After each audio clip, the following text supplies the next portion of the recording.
Manchester United is a big football club, well known and respected the world over. The team has not been doing well for the last few seasons, ever since the departure of Sir Alex Ferguson as the team manager at the end of the 2012-13 season.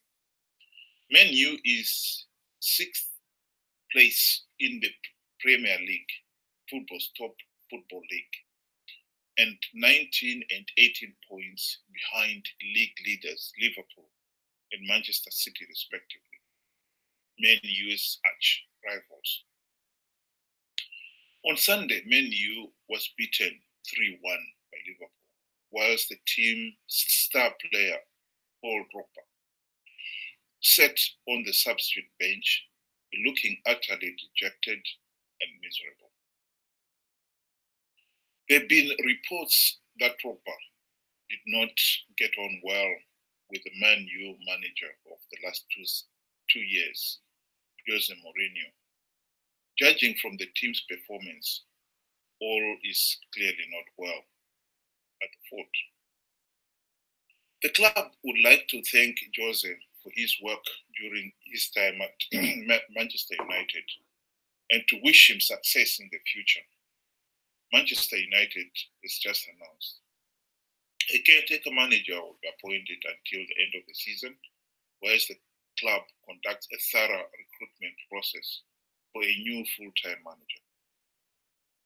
Very few people are surprised to hear it. In 1980, when Zimbabwe gained their independence, the country was in the top 5 richest nations in Africa. The country had a robust industrial base and one of the most productive agricultural sectors in the world. The country was the breadbasket of the region. All this has gone after 2.5 decades of Zanu PF gross mismanagement and rampant corruption. Zanu PF seized the white-owned farms to give them mostly to party leaders and loyalists who have failed to put them to productive use. Mundao Zverimi. Seizing a productive farm is one thing, keeping it productive is another, as my late mother would often remark. Zimbabwe now depends on imported food aid. The country is now so impoverished, it cannot even pay for the food. We are starving in a country that is, for all intents and purposes, the Garden of Eden. The collapse of Zimbabwe's agricultural sector took down with it the country's commerce and industry. Unemployment has soared to dizzying highs of 90%, and 75% of the people now live on US $1 or less a day. Zimbabwe is now the poorest nation in Africa, and has been for the last decade or more, at least. Zimbabwe has the resources, Garden of Eden farmland, diamonds, a very hard-working people, etc., and the potential to be the South Korea of Africa. It is like ManU with all its star players, vast resources, and 5-star facilities, all the team needs to go and win the Premier League, European Championship League, etc.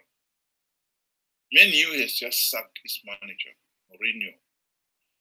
Is not the only big team manager to be sacked, nor will he be the last. Indeed, some have finished second place and still got the sack for being in 6th place out of 20. This underlines the competitive spirit of the league, which is what has made it such a great success. Contrast that with Zimbabwe, where the country has dropped from top 5 right to the bottom. We are the poorest nation in the poorest continent. Zanu PF dragged us into this mess, and still we, the people, cannot sack the regime. The regime has just rigged the recent elections. All the election observers we have dared to comment have condemned the elections as biased, unfair, the playing field was not level, and failed to meet accepted international standards. This is all diplomatic language for saying the elections were rigged. The people of Zimbabwe would like to thank Emmerson Mnangagwa for his work during his 38 years in government and to wish him success in future. This is a statement the people of Zimbabwe should have made on the 30th of July 2018 if the elections had been free, fair, and credible.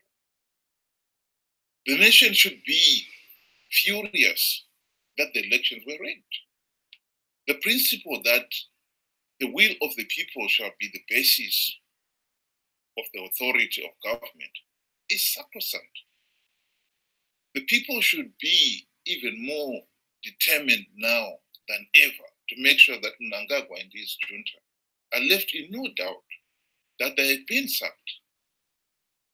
If Zimbabwe is serious about joining the international community and to compete in the League of Nations on equal terms and to perform to the nation's full potential, then the country must restore the people's democratic power to sack the country's leaders as they see fit.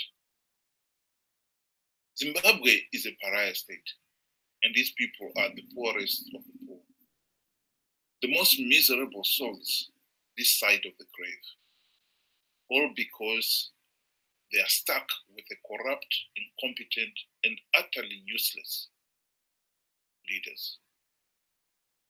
ManU sacked Mourinho for being sixth in the Premier League, and we in Zimbabwe are the poorest in the world, and even after 38 years of misrule, we still cannot sack Mnangagwa.